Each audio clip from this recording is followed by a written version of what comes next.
Hello and welcome to NWT Know It Now, where today we're going to be talking about AI. Hope, what are you sharing with us? Hi there.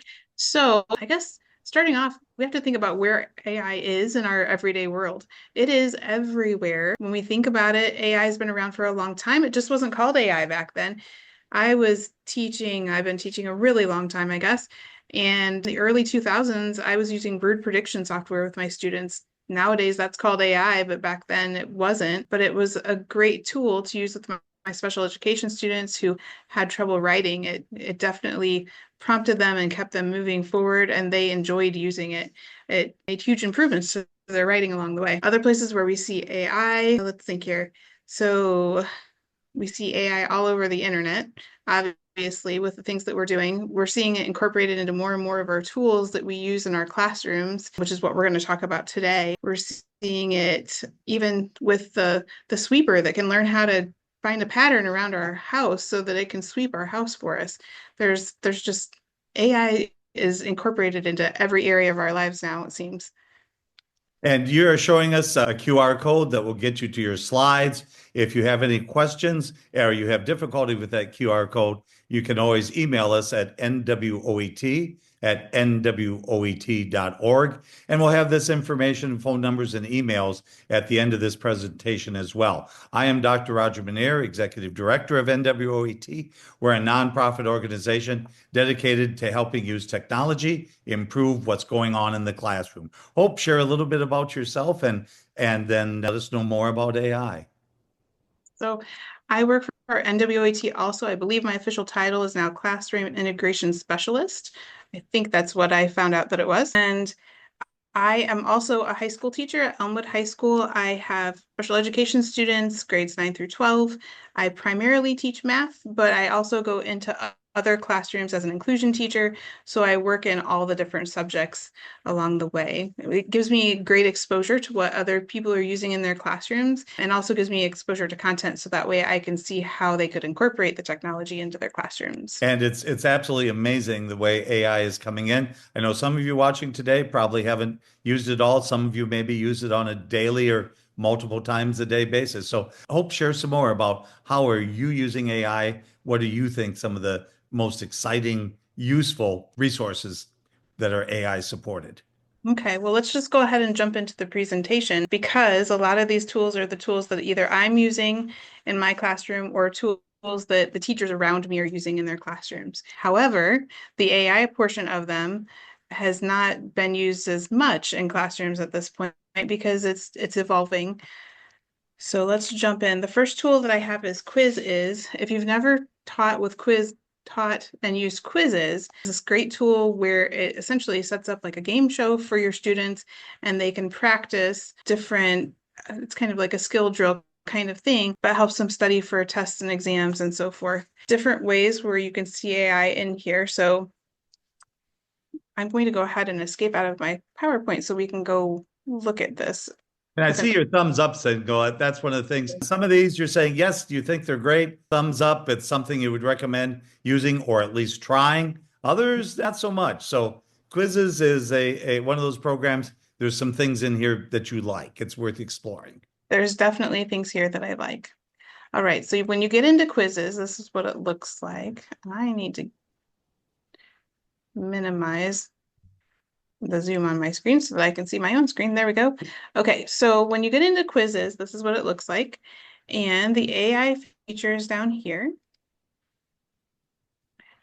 Quizzes gives you the ability to create different question sets coming from maybe a worksheet that you already have, or from a document that you already have, or from a website.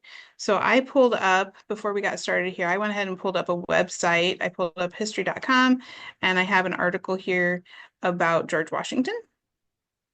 So that way I could show you how this works.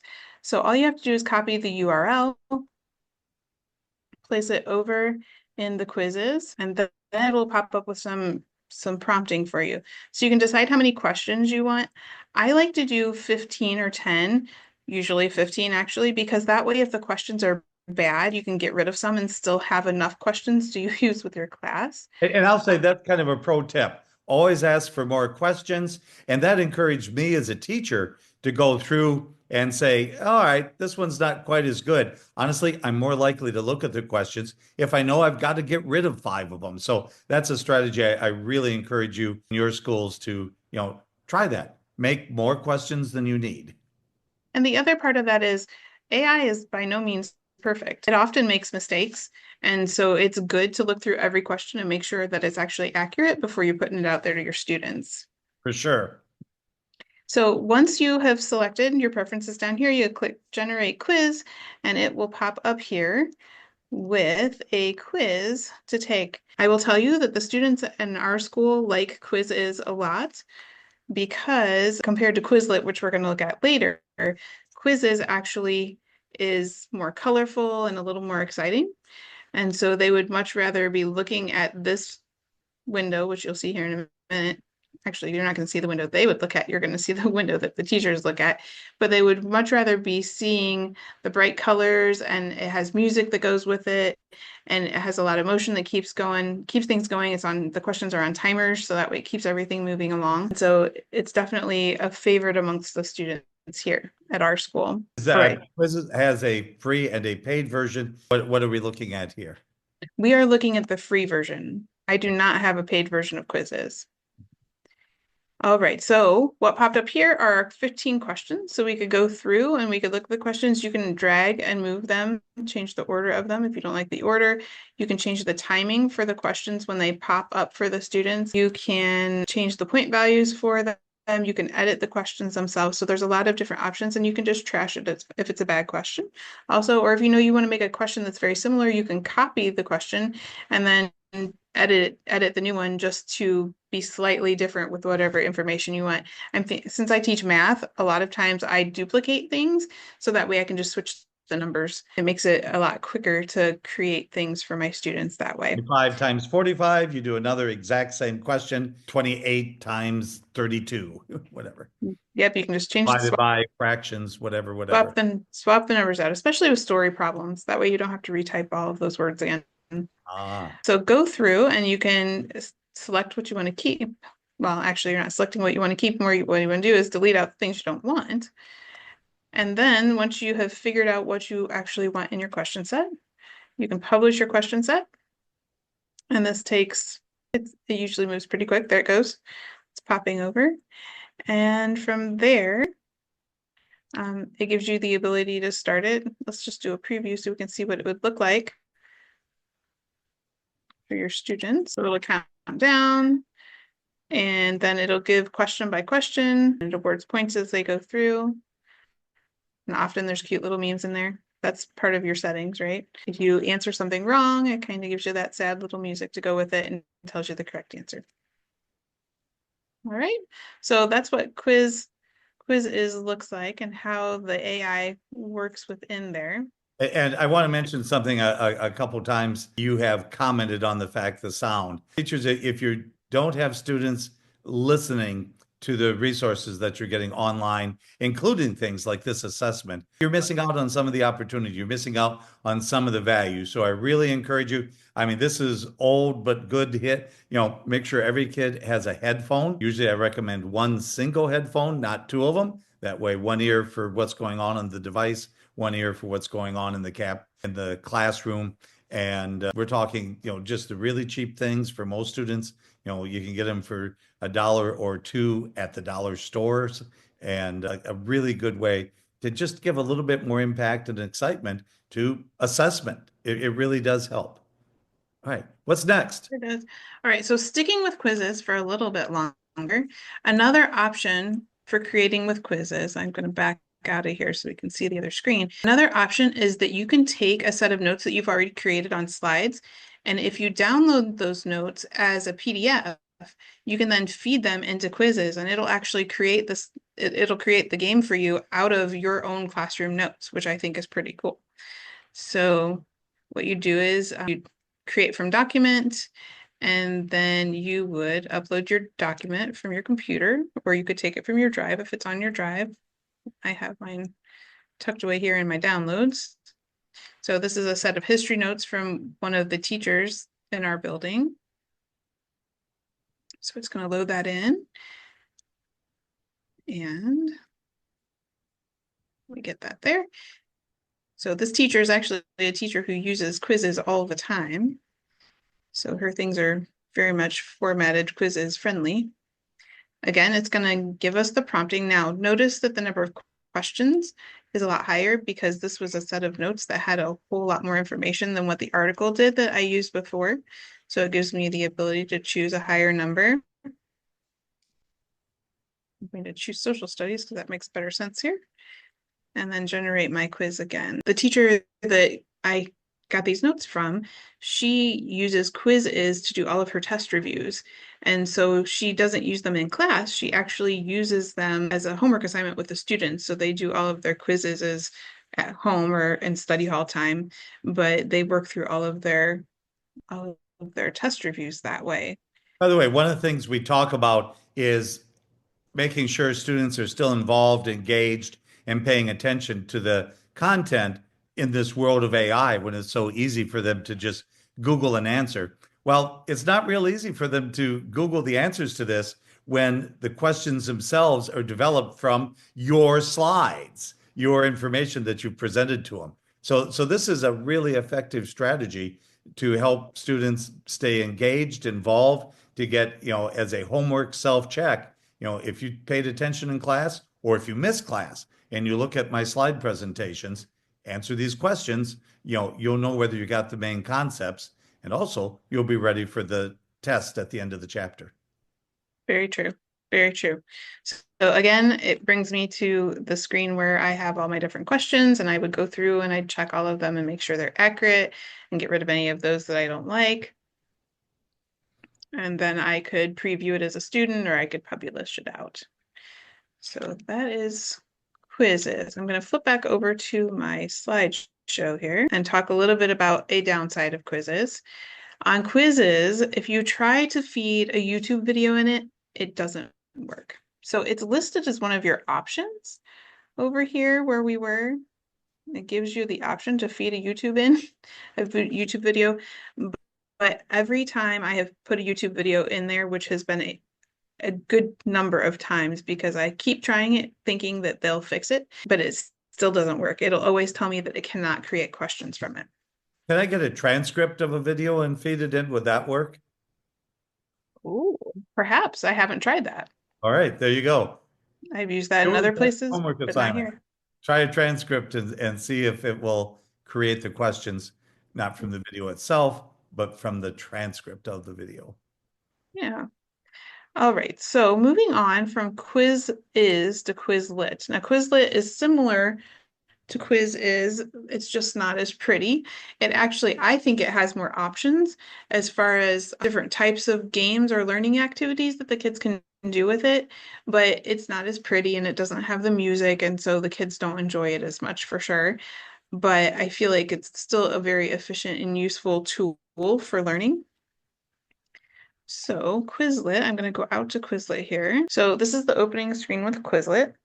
So what you would do is you would create a flashcard set. I always start with flashcard sets. I don't know if you actually have to, but I always have.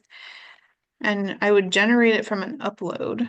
So from here, I would just upload a file and it will create the questions from that file. This time I have a biography of Dickens that is from one of the English classes that I work with. Once it's in there, you hit generate and it will create a set of flashcards. The flashcards themselves are okay because you can sit and look at it. It allows you to flip the cards back and forth and see the front and back and review all the different items. But then it uses those flashcards to generate its own other activities. All right. So you would want to go through and look at all of the flashcards it created. So the left side is the one side of the flashcard and the right side is the other side. You can actually add images to these flashcards if you'd like, but you'd want to go through and you'd want to check them for accuracy, get rid of any of them that you don't like. There's still a trash can on each one of them that you can do that. And then when you're ready to go from there, hit study. And when you hit study, it actually comes up with the different learning activities you can do with the kiddos. So like there's a matching activity. I'm gonna let that one pull up so you can see. Start the game. So it's kind of like the memory game, except for you get to see all the options. Instead of matching two pictures, you're matching the two sides of the flashcards. So that's an option. It has a timer on it, so you can see how quickly they get it done. So you know if they're, perhaps you would know if they were looking up the answers that way because it would take longer. Or you would know if they just know their stuff and they're getting them done really quick. So that's an option. Exit out of there. It also gives them the ability to take a test that Quizlet creates for them. I'm going to dismiss that. Quick. Obviously, I'm on a free program here because it's telling me that. Oh, I think I clicked on the wrong thing and I ended up somewhere else. I can go to a printed test now. Let's see if I can get back and go to the interactive test. Sorry about that. Sometimes I click faster than my brain is working. Now, again, that has a free and a paid version. We're seeing the free version here. Yes, this is the free version. So it'll give us the options here. We can scroll down through and we can answer. And this isn't the practice test. This is different than the one I've used before. It appears that this one is actually a regular test because it came up and said that your first test is free and then after that you have to pay for them. I'm not sure about that. That was not there the last time I was here and looked at And this. that is one of the things that we see in all of the programs that are out there right now is what's free, what's paid, what's limited to one or two or three times, what do you have unlimited to? It keeps changing. Obviously, their goal is to get you to get upgrade to the paid version. It certainly does. It changes very quickly. So this is just the learn set, and you can go through and it'll give you the multiple choice questions and they can go through and they can practice and see what they know and what they don't, so they know what to go back and study later. So that's another option. I'm going to go One of ahead. the things you pointed out, again, it's very functional, it's very useful, a lot of different tools, but honestly, it's kind of boring. You know, it is lacking some of the color that we see in quizzes and some other programs as well. Yep, it's not very pretty for sure. So, Doesn't all mean right. it's bad, but you know, it's got a lot of great potential, and it's certainly quicker than writing your own assessments from scratch. Definitely. It's definitely worth looking into just because it can save you time and because it gives you a variety of activities for the students to do, not just one or two activities, but there actually are several different ones they can pick from. It makes a really good way for kids to study and to study in a way that is more meaningful to them because we all know our kiddos learn in all different ways. And sometimes a matching game like that one that I had up isn't going to work for another student who really just needs to flip through the flashcards to learn it. So, all right. So I went back to my slideshow here. I wanted to laugh because when we said that things keep changing, I had Kahoot in my slideshow and Kahoot stopped having free AI. So I still have the tab sitting there, but we don't actually talk Who about no longer does the free AI? they don't. Shame It's on gone. them. It's Exactly. available in the paid version. It is. It's available in the paid version, but it's no longer available in the free version. So anyway, all right. So moving on to Screencastify. So I feel like during COVID, when everybody was making videos, Screencastify became pretty popular with teachers. They had a lot of free, I'm trying to remember. I think back then everything was free, and now you have to have a paid subscription if you want to have maybe more than 20 videos or something. So you can do some with it for free still. You can do actually quite a bit with it for free. You just can't store more than a certain number of videos within it. So Screencastify is a great tool though. So I want to show you how you can use Screencastify to this. Well, actually how the AI works within the Screencastify. So the Screencastify, here is a video. I just have one pulled up that I've already done. I clicked on AI Enhanced, and when I did that, it then gave me a summary of my video. This was actually a video that I made for my students. And so it was an instructional video for a day I was going to be out of school. So it goes through and gives a summary for that video. And then if you do the captions added, it actually will go through and caption your whole video. So if you hit preview, it'll show you your captions. They should be coming up here in just a second. And while I am not a great fan of Screencastify, one of the things I do like is the ability to easily add captions. I personally, if I'm showing a video, I want captions. I want them to be available for students that maybe have hearing difficulties. It's a multiple learning styles. Some people read or gain information better by reading it rather than by hearing it. And it's another tool to help draw their attention. Watch yourself. If you ever have captions on your television at home, try this. Turn captions on. You start reading them. You really do. Even if you don't really want to, even if you don't need to, your mind just kind of automatically starts reading the captions when they're available. So another way to help get our kids more engaged in the content we're presenting. Very true. So the reason why I think having the captions, another reason I guess why I think the captions are good is because you can then copy and paste the captions into AI so that it'll create your questions for you. So I have QuestionWell opened up and I copied, well, I guess I thought I had QuestionWell opened up. I have to log in. There it goes. So I copied the captions over here. You got the captions, put a video in, Screencastify, got captions. Yep, got those captions, copied those captions, and then I can create questions from those captions. So I'm gonna just select multiple choice questions. This was a math video. Nope, of course I want it in English. It was on ratios, I believe was the content. Paste my captions in here. Notice that all the time codes are in there, but that's okay. QuestionWell has the ability to ignore the time codes. So after you get it in there, then you click save and then you generate questions. And this cute little robot guy comes up and hopefully this will go fairly quickly. Usually it does. The longer the video, the more captions, the longer it takes. That's very true. I probably should have picked a shorter video or only copied half the captions to make this go a little bit quicker.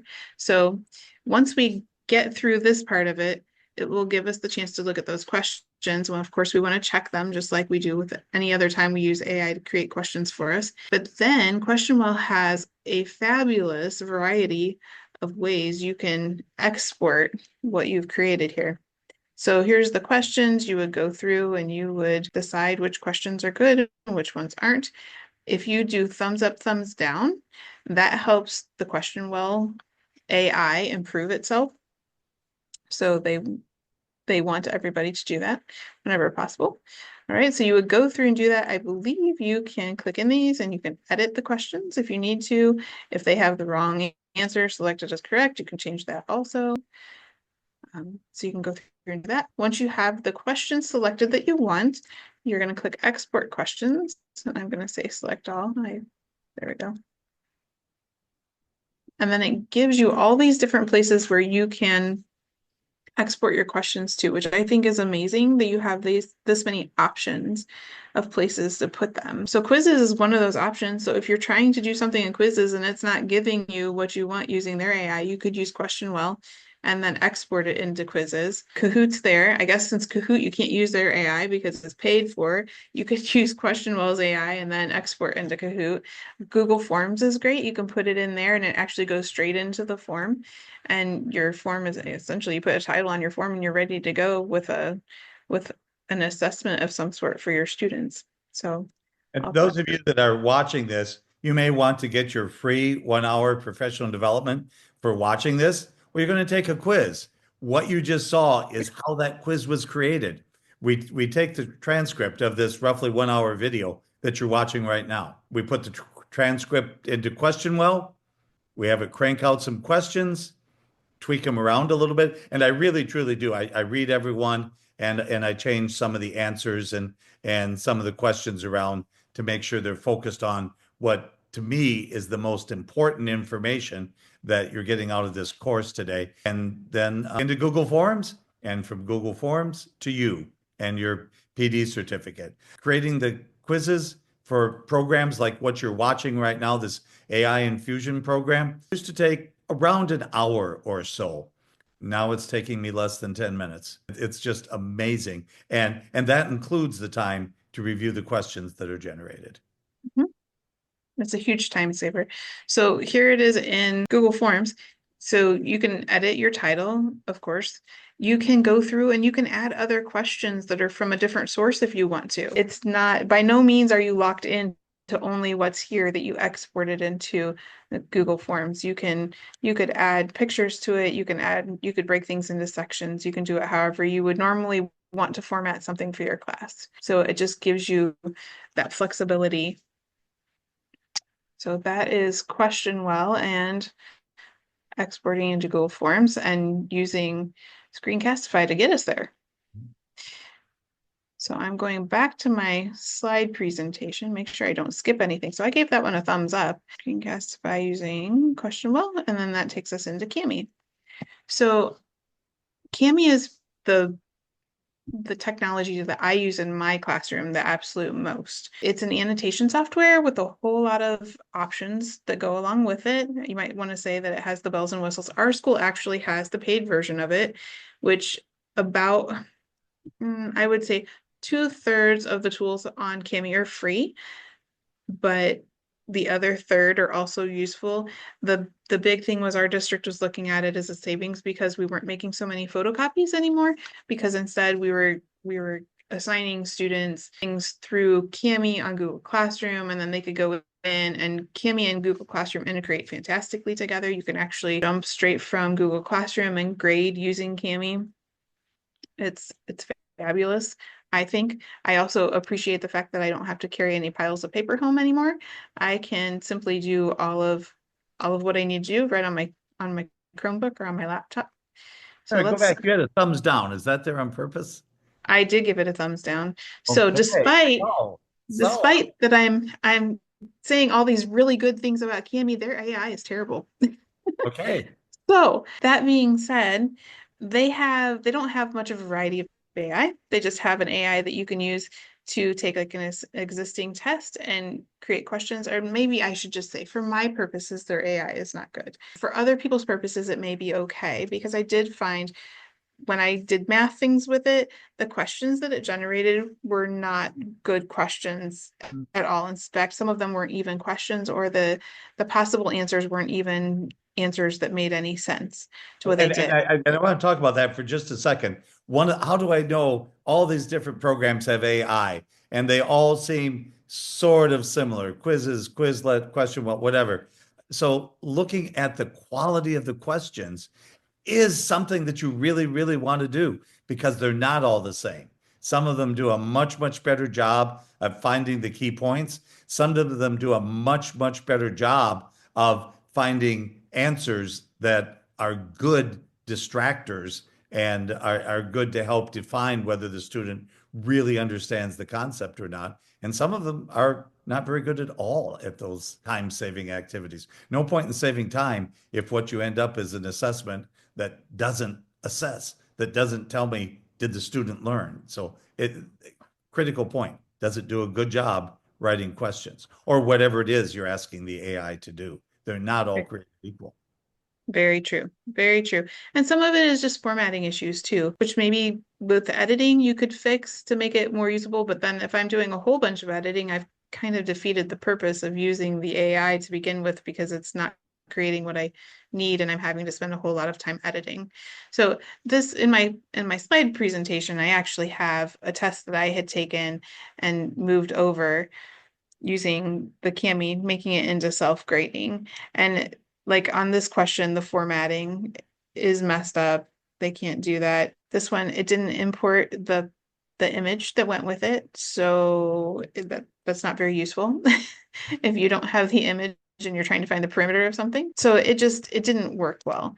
Now, I will also tell you, let's see here. Here we go.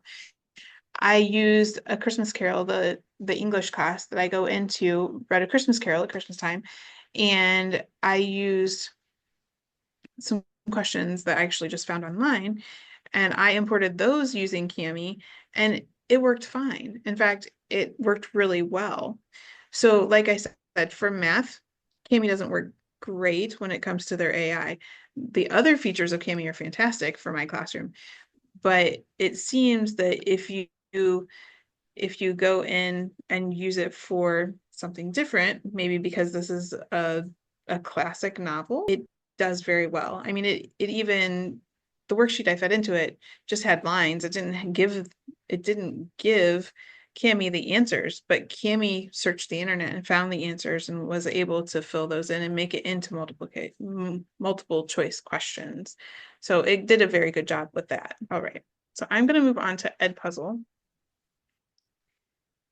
Edpuzzle, if you haven't used Edpuzzle, is a place where you can put your videos if you record videos. And then I guess it's not quite as important as it used to be. It used to be when I would create something on Screencastify, I would have to create it there and then I'd have to export it and put it over in Edpuzzle because Edpuzzle would keep track of if my students actually watched the video that I put out there. And Edpuzzle also has the ability to add questions into your video so that your video will stop while the video is playing. It'll insert a question there. It'll make it so the student has to answer the question before they can move on in the video. I also like Edpuzzle because it tells you how many times they watch the video, or if they watch a certain section of the video multiple times, it will show that to you. So, pro tip, in my opinion, anyway, if the software isn't going to tell you individual student information, like what you just shared, did they really look at it? How many times did they look at it? How many minutes did they, if it doesn't give me some useful information about the way the student is using the tool, it's probably not the tool I want to use. There's a math game. It's fantastic. It's engaging. It's right on topic this is for the elementary classroom, right on topic. It advances the students as they perform correctly. It will go backwards into earlier skills if they're performing. It does everything right, but it doesn't record the student scores. So to me, it's almost worthless software. Yep. We'll actually talk about something similar to that when we go into Khan. Okay, so we're back in Edpuzzle. When you are on your own, I went in, I selected my own content, and then I selected a video. So here I am on my video.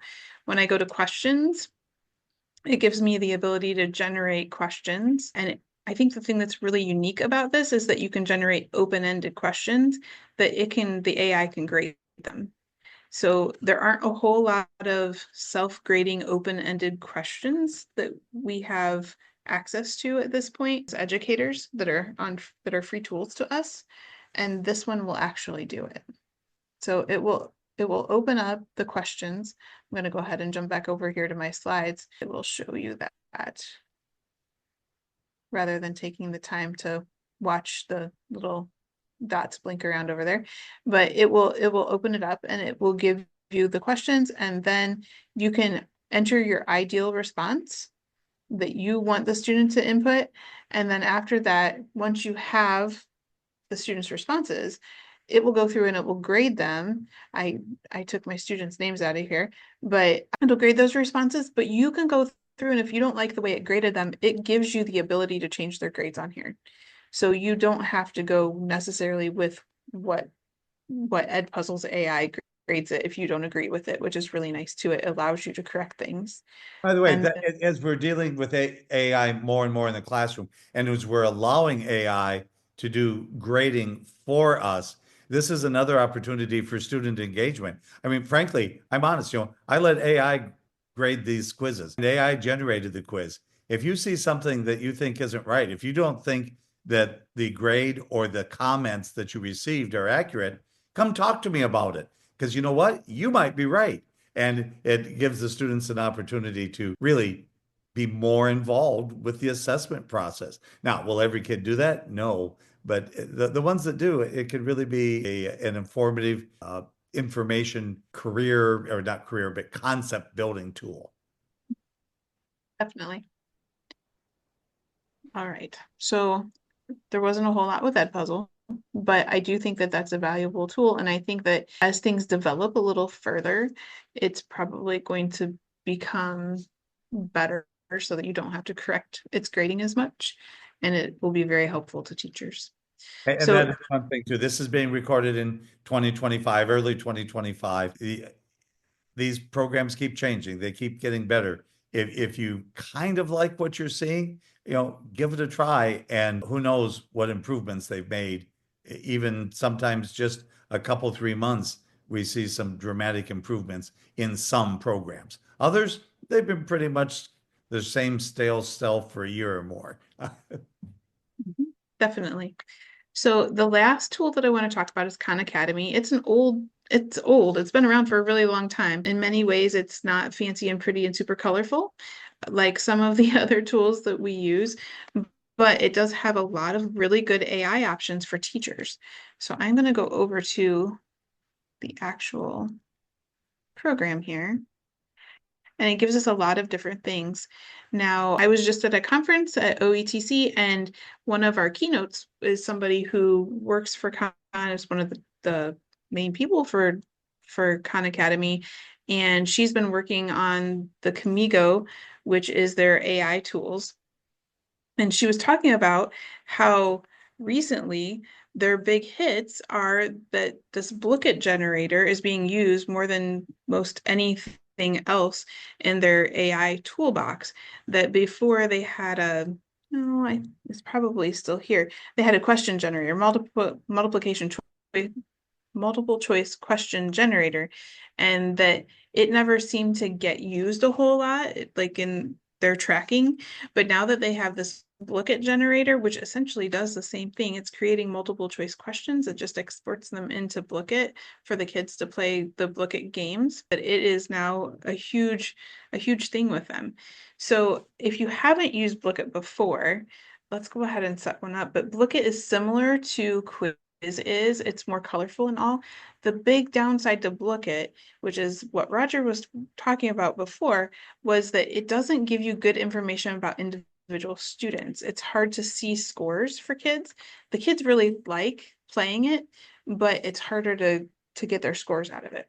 So let's do a Blooket generator and see how it works. Let's do, I don't know, let's see. Let's do grade. And what could we do? Biology class right now is doing dihybrid crosses. You don't have to fill in all these other things if you don't want to.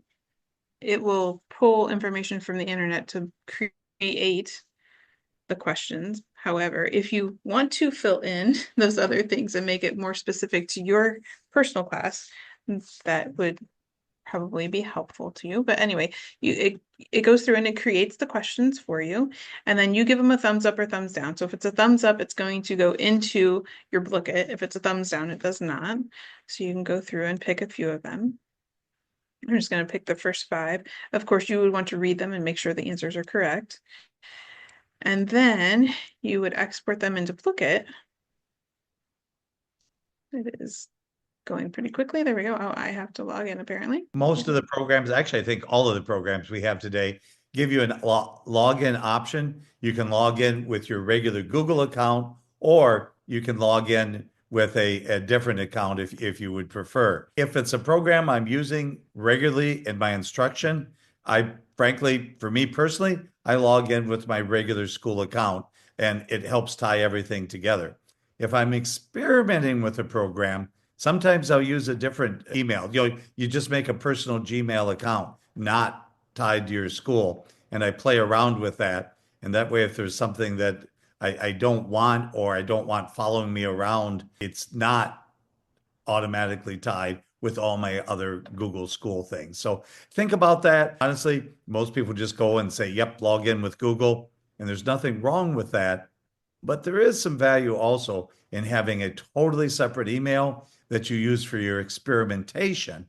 And then once you decide you're going to use these tools for real, that's when I do my login with my school Google account. Think about that. It's kind of a fine tuning concept, but for me, it works, and it helps organize my resources. So my main account is stuff that I use for real. My other account, there's a whole bunch of stuff there I've experimented with, but I'm not using it. So we are in Blooket now. Blooket, the downside to Blooket is that when you do this, it will not let you get rid of questions you don't like. So that's definitely a downside. Oh, yes. Essentially, it's telling I mean, it's telling you that you can check your AI, but if you don't like it, you're stuck with it. You just have to recreate a different set and hope that the results came out better. Once you get there, you need to save the set.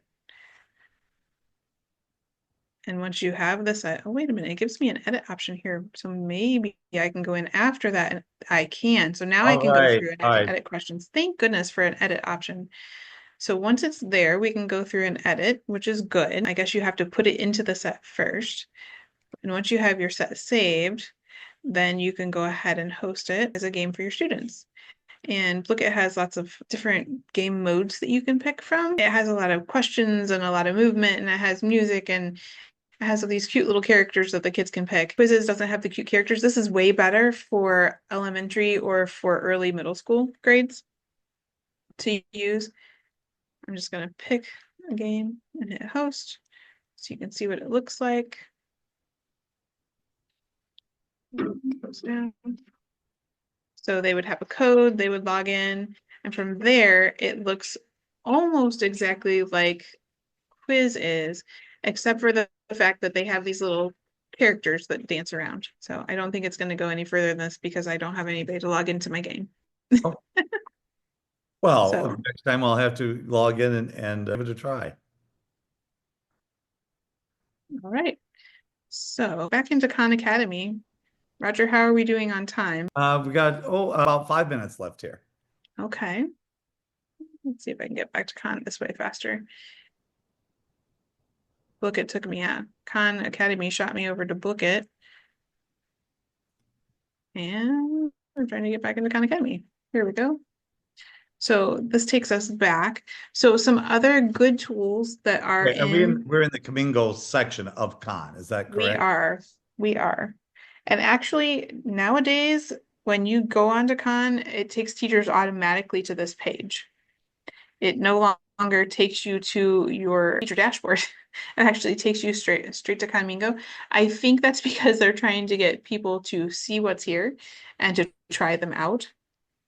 Now, be Um, aware that unless it's changed, some of these are limited in terms of the number of questions, the number of students, the number of uses, and in particular, limited on the student end of things, the number of students that you may assign to some of the activities. So you have to, be wary of that in the free version that they provide.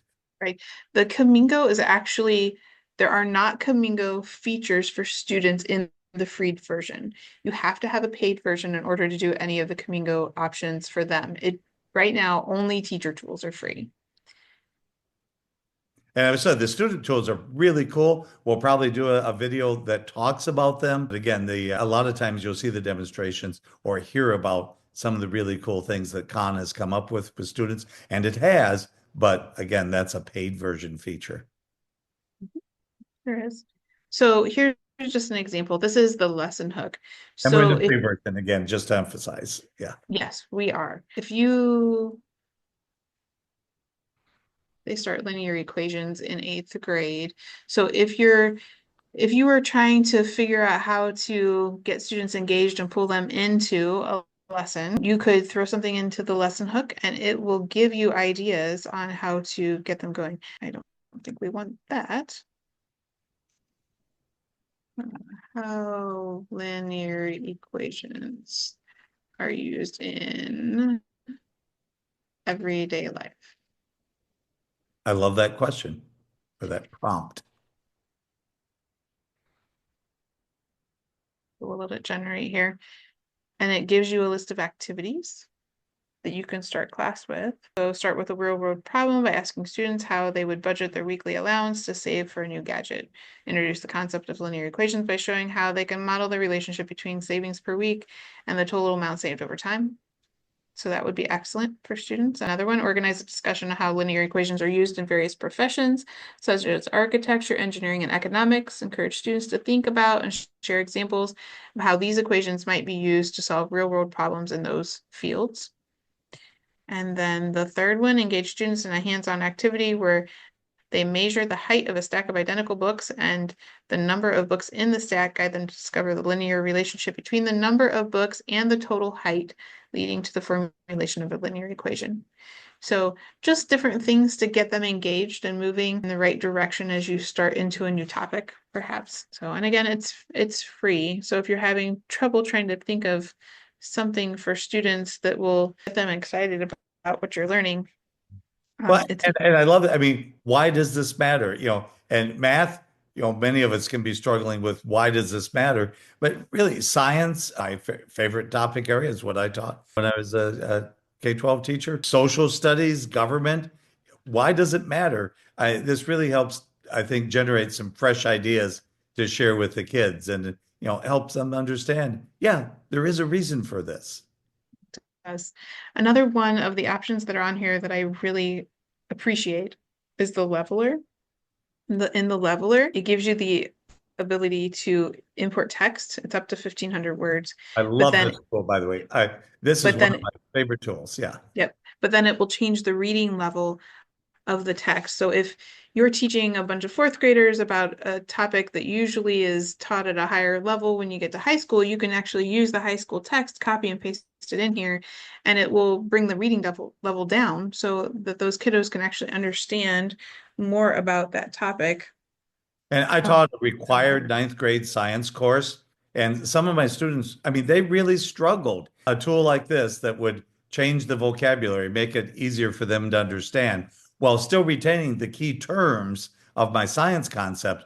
Oh my gosh, that could have been a real game changer. Definitely. And wonderful for special education students who are reading at a fifth grade level and sitting in a ninth grade classroom because it gives the teacher the ability to give them the same information just at a reading level that fits their needs so that they can be successful in the class too. And I'm going to talk just a little bit more about science, but this is true every content area, every grade level. One of the struggles is, am I really teaching them the concepts of science, government, history, linear equations? Is that what's important? Or am I judging them on their ability to read at the level of the textbook?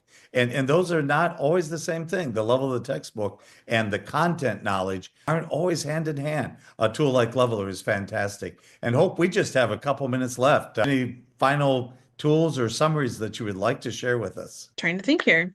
I'll switch over to the last slide. If anybody didn't get the slides and wants to get them, this is the QR code that'll get them there. So I'm going to put that up in case anybody needs that. I think it's amazing how all of this keeps rolling out so quickly.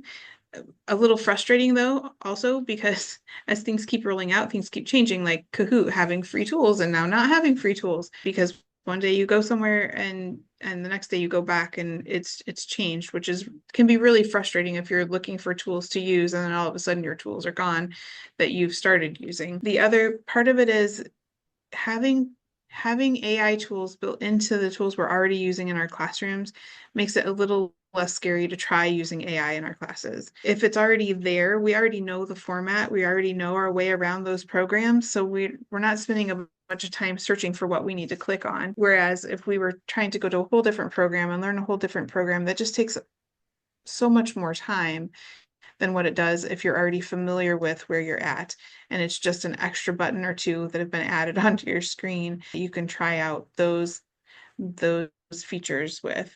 So I hope that people try out the AI, look for those buttons that are in their tools that they already have, whether they be the ones here or the ones or different ones that they use in their school or in their classrooms. But I hope that people take the time to at least try them and see if they're worth their time or not, because truly the AI features that are out there can save teachers time so that they can use more time for actually spending with their students, sitting one-on-one and working with them when they need help with things or just interacting with the kiddos, creating the rapport that you need because so many kiddos need that too. As we take a look at today, we talked about many different tools, between Castify, quizzes, Quizlet. One of them was Kami.